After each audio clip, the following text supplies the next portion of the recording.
Hello दोस्तों, study express IQ में आपका स्वागत है। आज हम चर्चा करेंगे प्रस्तावना पर। प्रस्तावना UPSC एवं PCS के लिए बहुत ही महत्वपूर्ण है। इससे हर एक साल प्री में एवं मेंस में क्वेश्चन आते रहे हैं और क्वेश्चन आते रहे तो हम पढ़ाई के साथ साथ इसमें आने वाले सवालों का, संभावित सवालों का, इस पर भी चर्चा करते हुए आगे बढ़ेंगे। अब हम इसकी शुरुआत करते हैं। आखिर ये प्रस्तावना क्या है? जवाहरलाल नेहरू ने 13 दिसंबर 1946 को संविधान सभा में उद्देशिका को प्रस्तावित किया।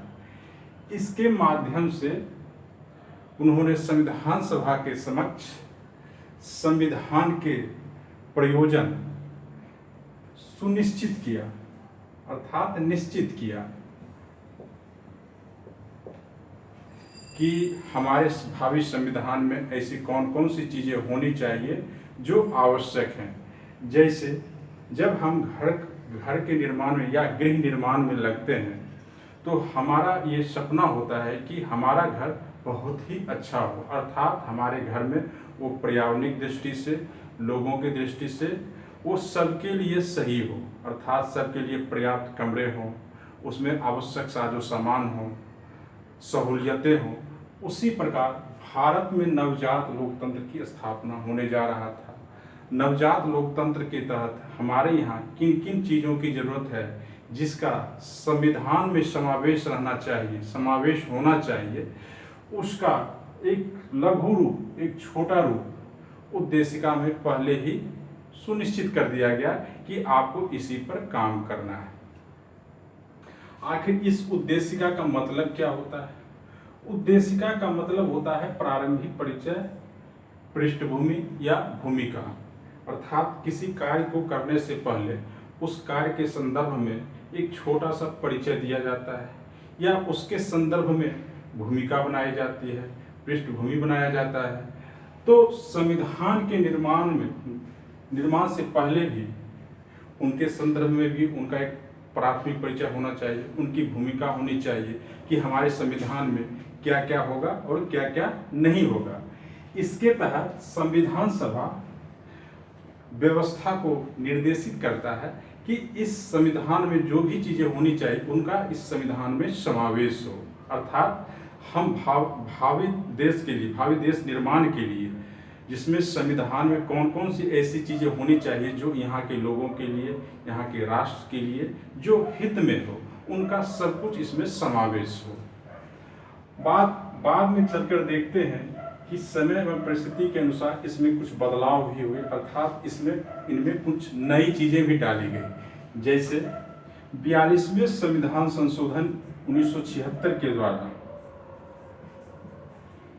इसमें समाजवादी, पंथ निरपेक्ष एवं अखंडता शब्द को जोड़ा गया। इसमें अभी तक सिर्फ एक बार संविधान संशोधन हुआ, अर्थात संशोधित करके इसमें कुछ नए शब्द डाले गए।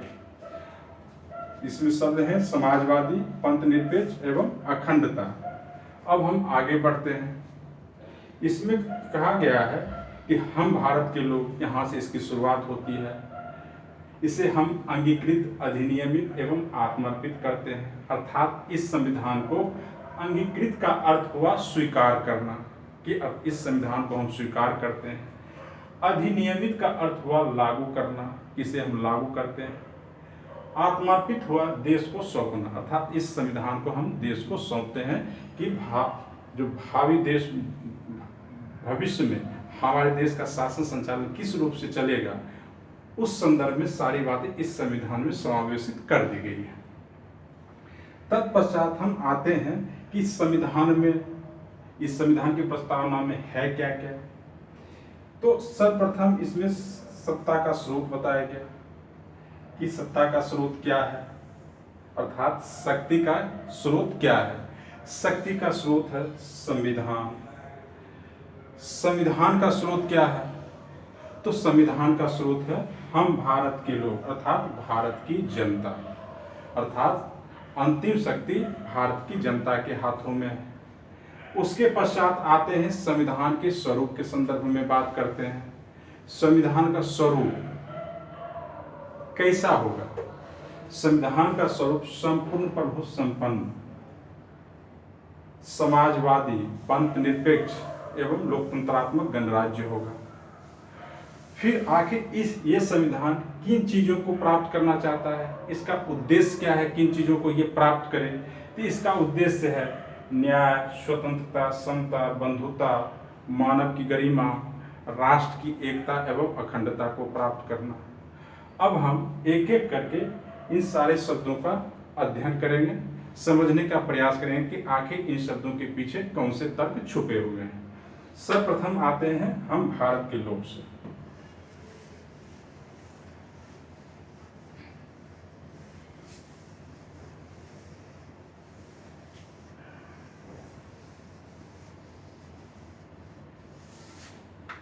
हम भारत के लोग।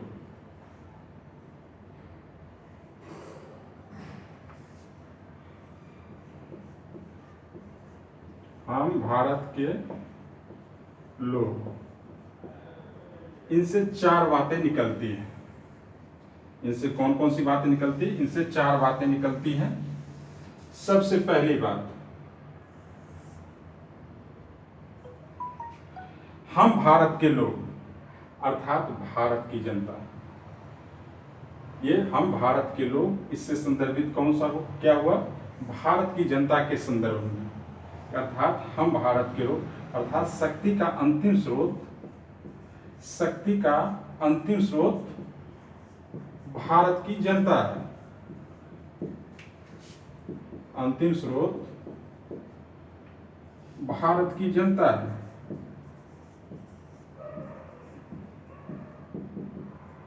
पहली बात, हम भारत के लोग, इससे क्या इंगित होता है? इससे इंगित होता है कि संविधान के शक्ति के स्रोत अंतिम रूप से भारत की जनता है। दूसरा क्या इंगित होता है?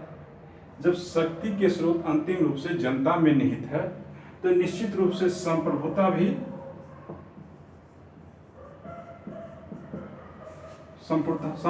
भी जनता में निहित होगी, जनता में निहित होगी।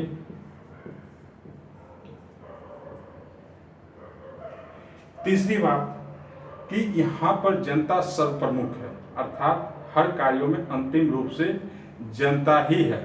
तो इसका मतलब हुआ कि लोकतंत्र है,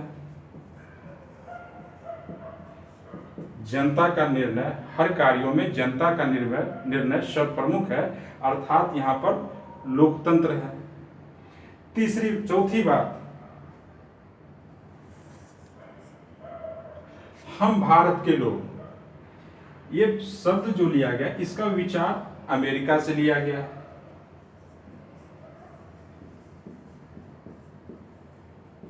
ये विचार अमेरिका से लिया गया, अमेरिका के प्रेम्बल से लिया गया है। लेकिन अमेरिका के प्रेम्बल में हम संयुक्त राज्य के लोग, वहां पर राज्यों पर बल प्रदान किया गया है। भारत में हम भारत के लोग, यहाँ पर राज्य पर बल प्रदान नहीं किया गया है। लेकिन संयुक्त राज्य अमेरिका में हम संयुक्त राज्य के लोग, राज्य पर बल प्रदान किया गया है। लेकिन दूसरी तरफ देखते हैं ऑस्ट्रेलिया में, ऑस्ट्रेलिया में संघ पर बल प्रदान किया गया, वहां पर राज्यों पर बल प्रदान नहीं किया गया है। तो हमने ये विचार अमेरिका से लिया है, लेकिन भाषा हमने ऑस्ट्रेलिया से लिया है। अर्थात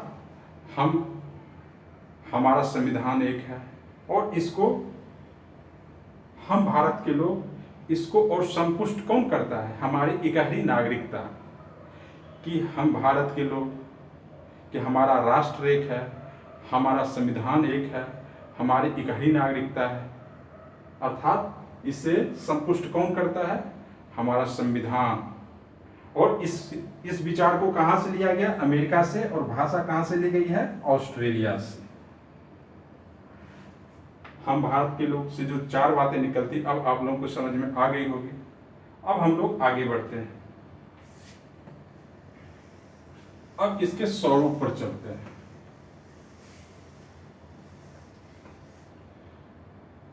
स्वरूप,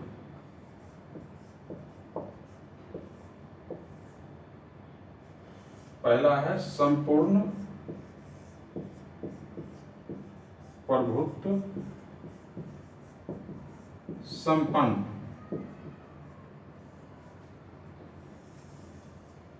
सॉवरेंटी, कि इंडिया सॉवरेन कंट्री है अर्थात संपूर्ण प्रभुत्व संपन्न कंट्री है, देश है। इसका अर्थ क्या हुआ कि निर्णय निर्माण की क्षमता, अर्थात हमारा देश वो चाहे आंतरिक रूप से हो, आंतरिक मामला हो, या बाह्य रूप से या बाह्य मामला हो, हम निर्णय लेने में स्वतंत्र हैं, हम पर किसी तरह का कोई दबाव नहीं है। संपूर्ण प्रभुत्व संपन्न का क्या अर्थ हुआ कि हम आंतरिक एवं बाह्य रूप से निर्णय निर्माण में, निर्णय लेने में सक्षम है, हम पर किसी प्रकार का दबाव नहीं है। कभी कभी इसकी आलोचना की जाती है कि जब हम किसी संधि से जुड़ते हैं, जैसे गुटनिरपेक्ष आंदोलन हुआ, WTO हुआ, या वर्ल्ड बैंक हुआ, या बहुत सारे ऐसे संगठन जिसके हम सक्रिय सदस्य हैं, तो क्या हम उस संधि से बंध के हम अपनी संप्रभुता को बाधित करते हैं या कम करते हैं? तो आंतरिक एवं बाह्य रूप से जब हम स्वतंत्र हैं,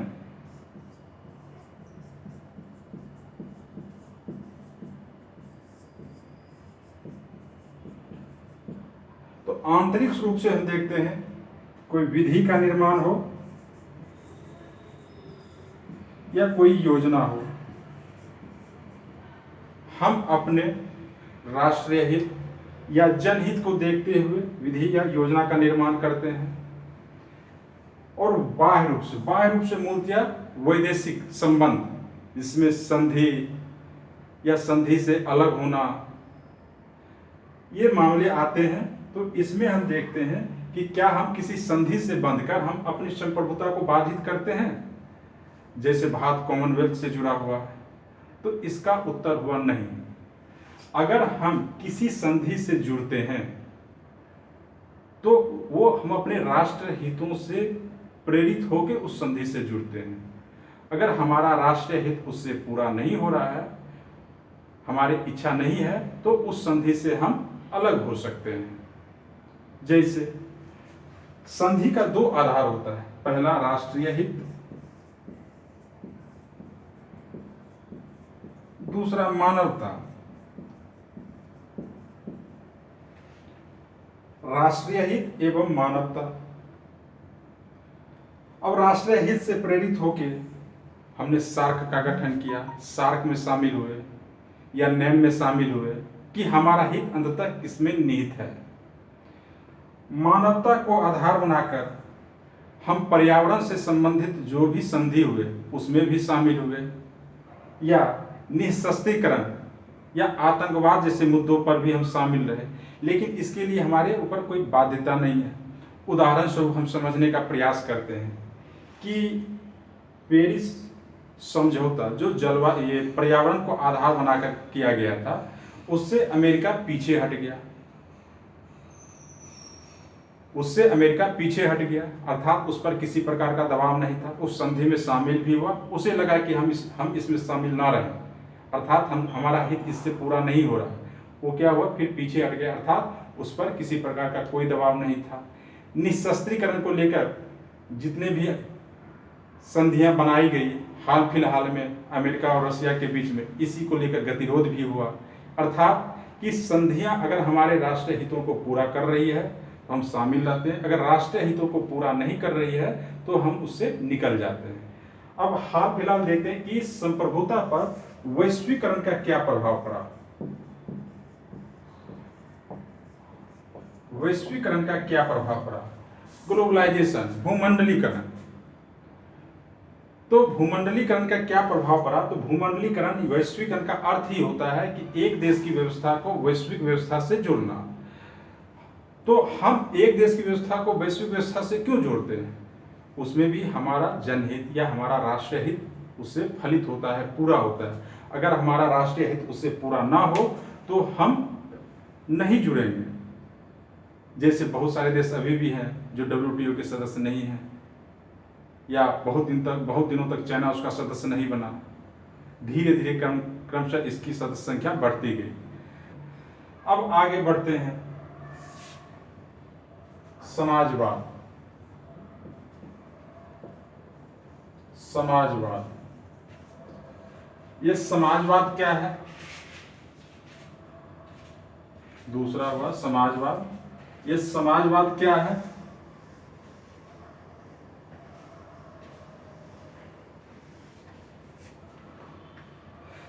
समाजवाद शोषण मुक्त एवं समानता आधारित समाज की कल्पना करता है। समाजवाद क्या है? शोषण मुक्त एवं समानता आधारित समाज की कल्पना करता है, या ऐसी राज्य व्यवस्था की संकल्पना है जो शोषण मुक्त एवं समानता पर आधारित हो। अब है कि भारत में किस तरह का समाजवाद है। भारत में लोकतांत्रिक समाजवाद है, जो नेहरू की कल्पना थी, जो नेहरू की सोच थी। अब लोकतांत्रिक समाजवाद, लोकतांत्रिक समाजवाद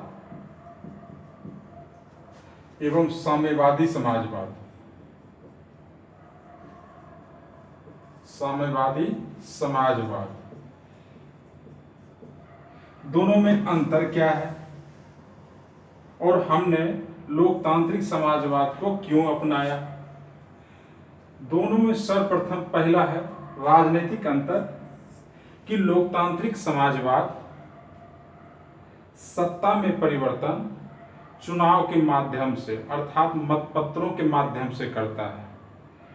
लोकतांत्रिक समाजवाद सत्ता में परिवर्तन लोकतांत्रिक चुनाव एवं मतपत्रों के माध्यम से करता है, और साम्यवादी समाजवाद सत्ता में परिवर्तन हिंसक क्रांति या हिंसा के द्वारा करता है। समझ में आ गया कि यहाँ पर चुनाव के माध्यम से सत्ता में परिवर्तन होता है, यहाँ पर साम्यवादी समाजवाद में हिंसा के द्वारा। दूसरा है लोकतांत्रिक समाजवाद में राज्य के संसाधनों, संसाधन का अर्थ हुआ कि जमीन पर, खान पर, उद्योग पर, इस पर राज्य का एवं निजी क्षेत्र अर्थात दोनों का स्वामित्व होता है। राज्य का भी स्वामित्व होता है और निजी लोगों का भी स्वामित्व होता है, अर्थात इसमें लोकतांत्रिक समाजवाद में निजी संपत्ति होती है, और साम्यवादी समाजवाद में निजी संपत्ति नहीं होती है, अर्थात जितने भी संसाधन होंगे, चाहे वो जमीन हो, उद्योग हो, खान हो, सब पर स्वामित्व राज्य का होता है। और लोकतांत्रिक समाजवाद में राज्य और निजी क्षेत्रकों दोनों का होता है। लोकतांत्रिक समाजवाद में अर्थव्यवस्था मिश्रित होती है। भारत में मिश्रित अर्थव्यवस्था है, अर्थात यहाँ सरकारी एवं निजी क्षेत्रक दोनों कार्य करते हैं। साम्यवादी समाजवाद में अर्थव्यवस्था मिश्रित नहीं होती है, इसमें सरकार का नियंत्रण होता है। जो ही सरकार का स्वामित्व होगा, सरकार का नियंत्रण होगा, अर्थात वहाँ पर निजी संपत्ति नहीं होगी, तो अर्थव्यवस्था मिश्रित कैसे होगी? यहाँ पर मिश्रित अर्थव्यवस्था होगी, यहाँ पर मिश्रित अर्थव्यवस्था नहीं होगी, अर्थात संसाधनों पर पूर्ण स्वामित्व सरकार अर्थात राज्य का होगा। अब आते हैं कि भारत में लोकतांत्रिक समाजवाद क्यों अपनाया गया, या समाजवाद को 42वें संविधान संशोधन के माध्यम से 42वें संशोधन के माध्यम से 1976 में लाया गया। आखिर मूल संविधान में समाजवाद क्यों नहीं था? मूल संविधान में ही इसे क्यों नहीं डाला गया था? तो इसे समझने का प्रयास करते हैं।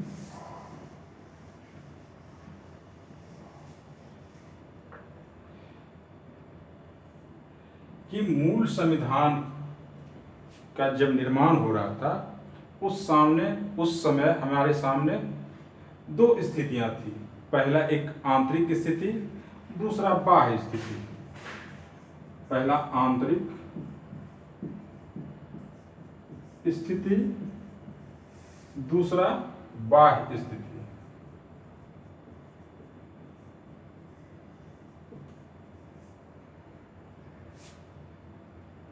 अब आंतरिक स्थिति के तहत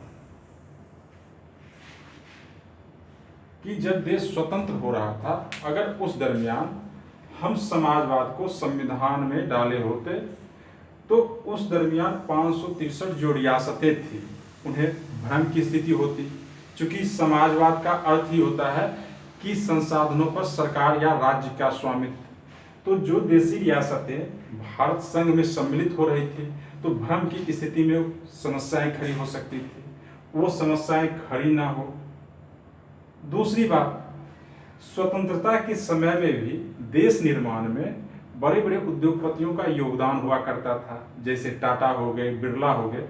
अगर इन्हें लगता कि समाजवाद में ये स्थिति उत्पन्न होती है, अर्थात संसाधनों पर राज्य का स्वामित्व हो जाएगा, तो क्या ये एक भारत संघ के निर्माण में सहयोग करते?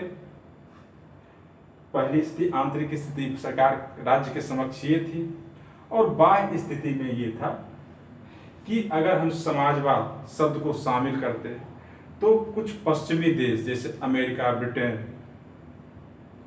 से हमें जो सहायता मिलनी थी, लोग वो चाहे आर्थिक विकास हो या नवजात लोकतंत्र की स्थापना में सहयोग की बात हो, वो हमें पश्चिमी देशों से सहयोग नहीं मिलता।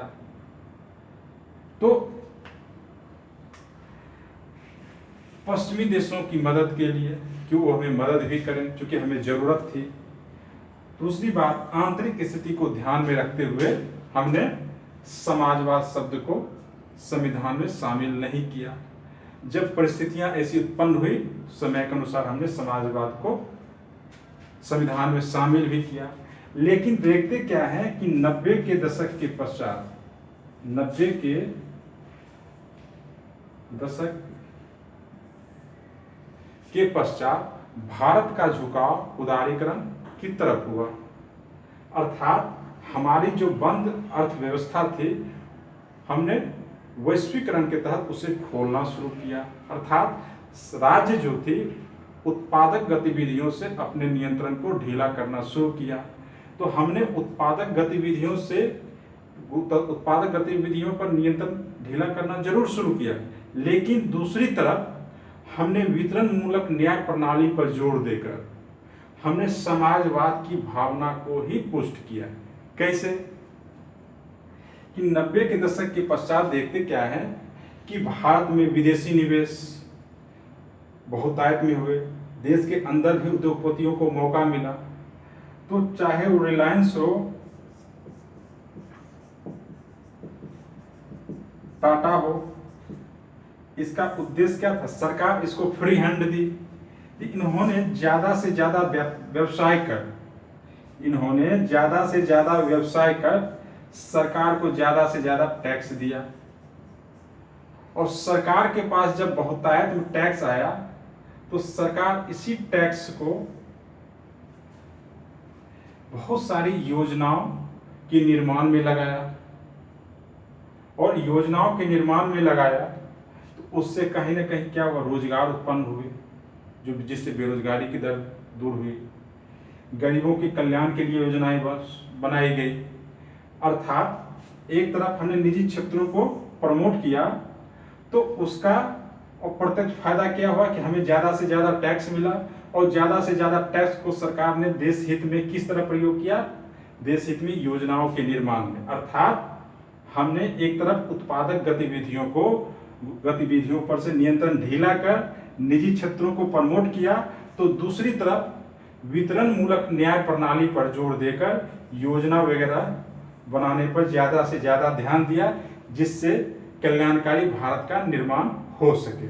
अब समाजवाद आपको समझ में आ गया होगा कि भारत में लोकतांत्रिक समाजवाद को अपनाया गया।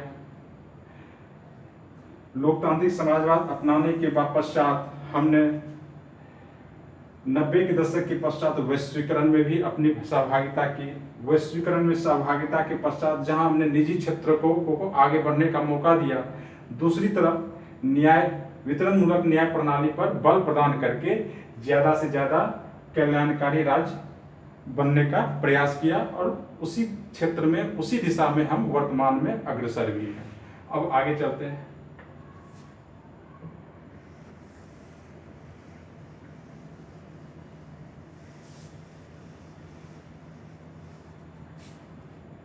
तीसरा है पंथ निरपेक्ष।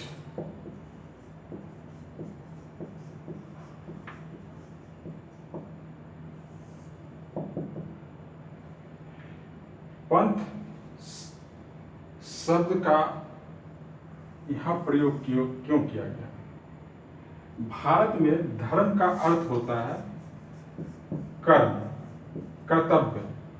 हम अपने कर्तव्यों से विमुख नहीं हो सकते, अपने कर्तव्यों से दूर नहीं हो सकते, तो यहां पर धर्म की जगह पंथ शब्द का प्रयोग किया गया। पंथ निरपेक्ष का क्या अर्थ हुआ? पहला, राज्य का अपना कोई धर्म नहीं होगा, राजकीय धर्म नहीं होगा।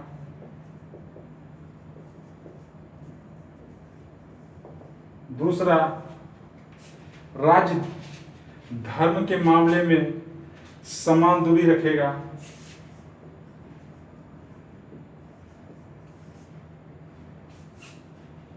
राज्य धर्म के संदर्भ में समान दूरी रखेगा एवं धर्म लोगों का व्यक्तिगत मामला है, निजी मामला है, राज्य इसमें हस्तक्षेप नहीं करेगा। राज्य का अपना कोई धर्म नहीं होगा, राज्य धर्म के संदर्भ में सबके साथ समान व्यवहार करेगा, अर्थात समान दूरी रखेगा, सबके साथ समान व्यवहार। तीसरा, धर्म व्यक्ति का निजी मामला है, उसका व्यक्तिगत मामला है।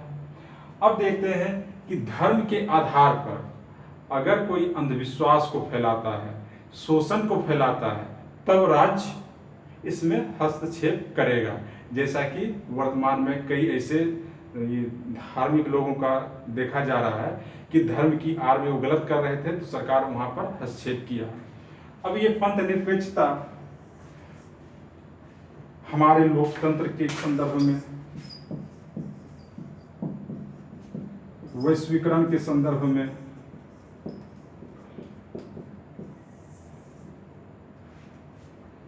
सामंजस्य रखता है कि हमारे यहाँ सर्वधर्म समभाव है।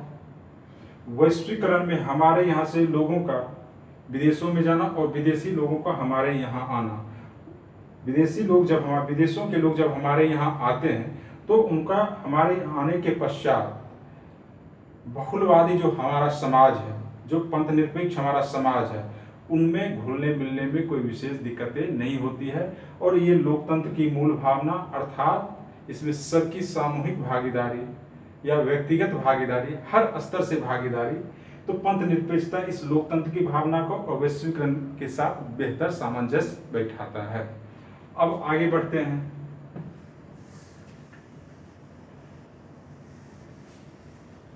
लोकतंत्र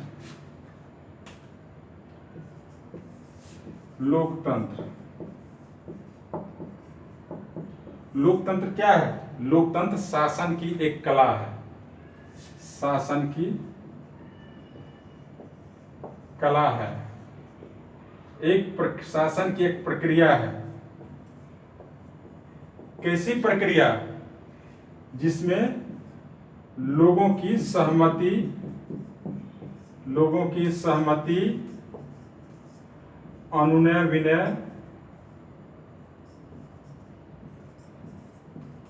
विनय से सरकार चलाई जाती है। लोगों की सहमति से, अनुनय विनय से, और इसका प्रयास लोगों के लिए बेहतर शासन और शासन का बेहतर विकल्प देना, लोगों के लिए बेहतर शासन एवं शासन के लिए बेहतर विकल्प देना लोकतंत्र का उद्देश्य है। अब देखते हैं कि लोकतंत्र का प्राण निष्पक्ष सामयिक चुनाव, कि एक समय के पश्चात निष्पक्ष तरीके से इसका चुनाव होना चाहिए, जिसके दरमियान जनता अपनी इच्छा की अभिव्यक्ति कर सके। अब है कि लोकतंत्र के लोकतंत्र के प्रकार पर चर्चा करते हैं। लोकतंत्र के मूलतः दो प्रकार हैं। पहला प्रत्यक्ष, दूसरा है अप्रत्यक्ष।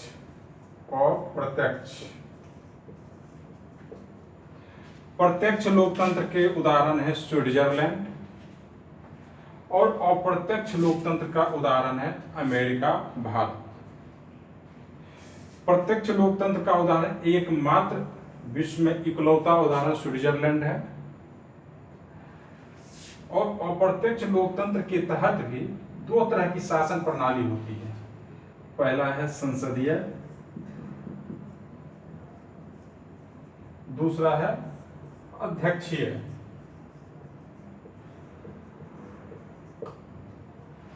दो तरह की शासन प्रणाली होती है, संसदीय एवं अध्यक्षीय। संसदीय शासन प्रणाली विधायिका एवं कार्यपालिका के संलयन या समन्वय पर आधारित होती है, अर्थात जिस भी पार्टी को, जिस भी राजनीतिक दल को विधायिका या लोकसभा में बहुमत प्राप्त होता है, बहुमत प्राप्त पार्टी के नेता ही फिर सरकार का निर्माण करते हैं। इसका उदाहरण भारत में है। अध्यक्षीय शासन प्रणाली में विधायिका एवं कार्यपालिका का पृथक्करण होता है, सेपरेशन ऑफ पावर का पृथक्करण होता है, अर्थात विधायिका से कार्यपालिका का निर्माण नहीं होता है। इसका उदाहरण अमेरिका में।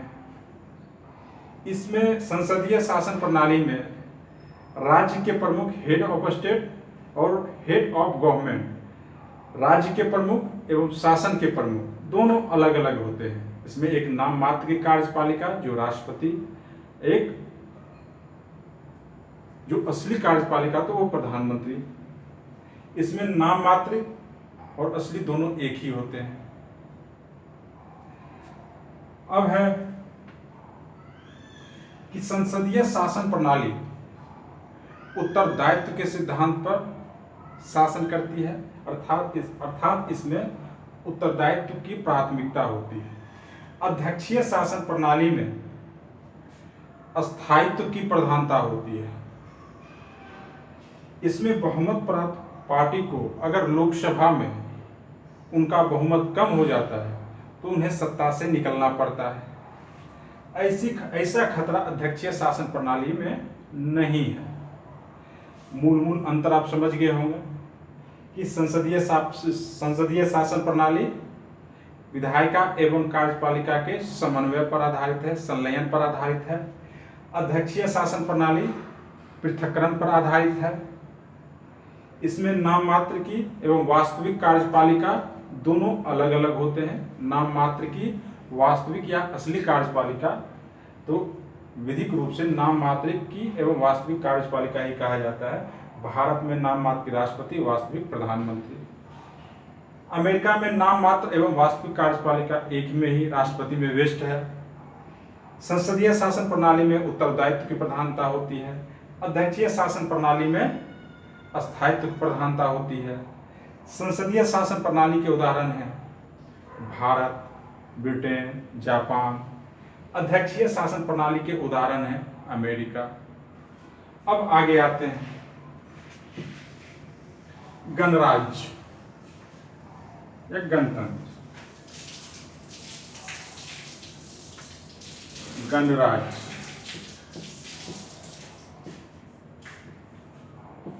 रिपब्लिक।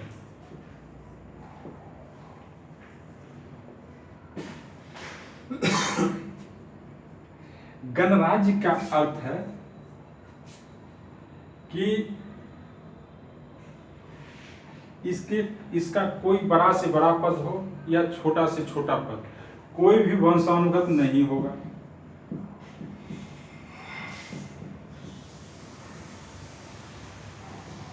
वंशानुगत अर्थात आनुवांशिक नहीं होगा। तो क्या होगा? वो निर्वाचित होगा। इसके तहत शासन प्रणाली का कोई भी पद, वो चाहे बड़ा से बड़ा हो या छोटा से छोटा, बड़ा से बड़ा पद राष्ट्रपति का, छोटा से छोटा पद भी, कोई भी पद वंशानुगत नहीं होगा, अर्थात वो निर्वाचित होगा।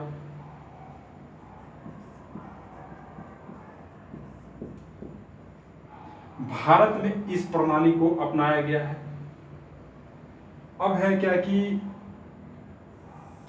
ये यूपीआईएस के मेंस में ये गणराज्य कई बार पूछा जा चुका है कि भाई वंशानुगत नहीं है, निर्वाचित है, तो इससे क्या बात उभर के आती है? इससे बात उभर के आती है कि अर्थात लोकतंत्र हर जगह पर विद्यमान है।